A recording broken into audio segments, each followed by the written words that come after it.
All right, Congresswoman Sarah Jacobs joins us now. She's Democrat representing San Diego, California, and serves on the Foreign Affairs and Armed Services Committee. Congresswoman, first of all, welcome. I do want to ask you, this strategy, this anti-China economic strategy is pretty bipartisan. That was actually consistent from, the Trump administration to the Biden administration, who kept some of those China tariffs in place. But if that's what's really behind these tariffs, why also punish U.S. allies? I'm thinking in particular about, Vietnam, Korea, places that successive administrations, including the last Trump administration, have worked very hard to bring on side, both economically and in security terms. Why target American allies in addition to, the country you might be going after? Yeah, the idea that this is a strategy to counter the Chinese economy is completely ridiculous to me. In fact, we are seeing some of our partner countries actually partner with China to have a common approach to how they're going to deal with American tariffs. We are punishing our allies. We are punishing our partners with these tariffs. And that is only going to help China. It's only going to help China, who is envious of the fact that we have this massive alliance system that they don't have. And Donald Trump and what he's doing is actively eroding that very thing that is the basis of American power, our ability to build these kinds of coalitions. I also want to ask you on a different subject. The Washington Post editorial board today is calling on President Trump to explain his rash of national security firings after he had this meeting in the Oval Office with right-wing activist Laura Loomer.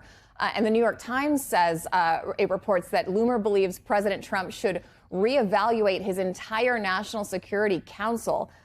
Does that concern you? And what concerns you most about this chain of events here?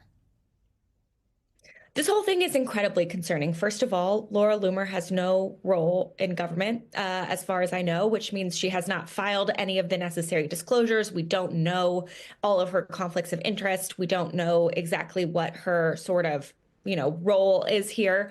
But also, a lot of the folks that she's bragging about firing, whether it's some of these folks that she met with or the head of Cyber Command, right? These are really important roles that we need to protect our national security, to protect our hard infrastructure, our elections.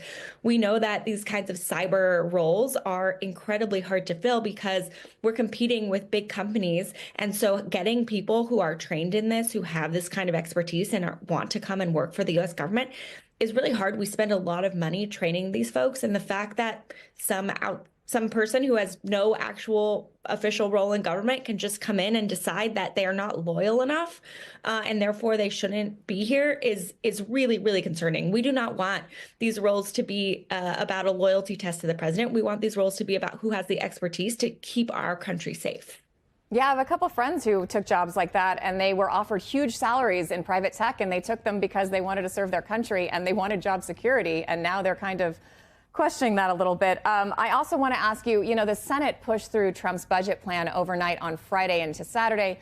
Some Freedom Caucus members are calling it unserious. What are you hearing as it makes its way over to the House?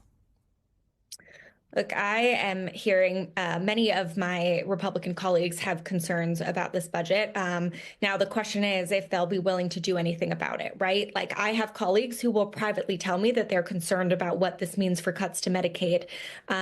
However, basically all of the House Republicans voted for the similar budget resolution when it came through the House. And so, I think that they are going to have a tough week of conversations. I know that they're also trying to, blame this on so many other things. But the fact of the matter is they don't actually have agreement amongst themselves. And I think that also shows that what we're doing is working, because the more that we are highlighting the real impacts that these cuts have on real people's lives, right? These Medicaid cuts, these other cuts that we're going to see, I think the more skittish some of those Republicans are going to get. And again, we only need 3 to vote with us in the House to be able to block any of these really harmful things.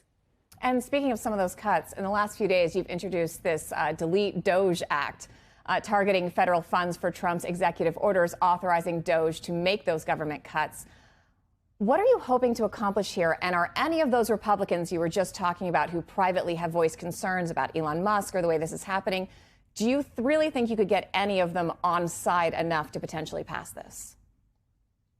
Look, I think that there are many, many of us who want to deal with waste, fraud, and abuse and want to make government more efficient. That's actually something I've been talking about for years, right? We know that government and the status quo wasn't working for so many people.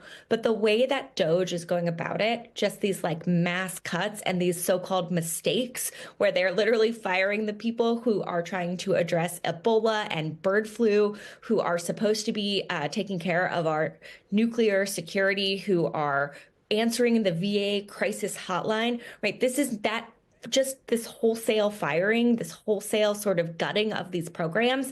That is not about government efficiency. That is about supposedly finding cuts so that they can fund the tax cuts for billionaires that they really want to pass. And so I know that many of my Republican colleagues have a lot of concerns about what DOGE is doing.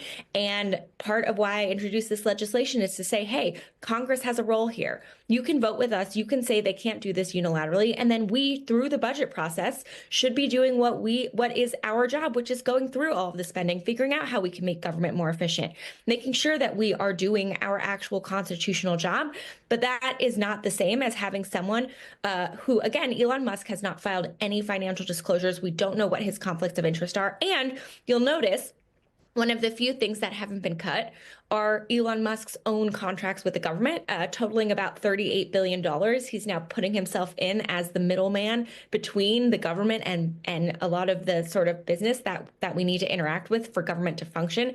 And so, you know, we're saying if you have concerns with this, sign on to this bill and then work with us in a bipartisan way. And let's actually get after these problems that we all want to solve together.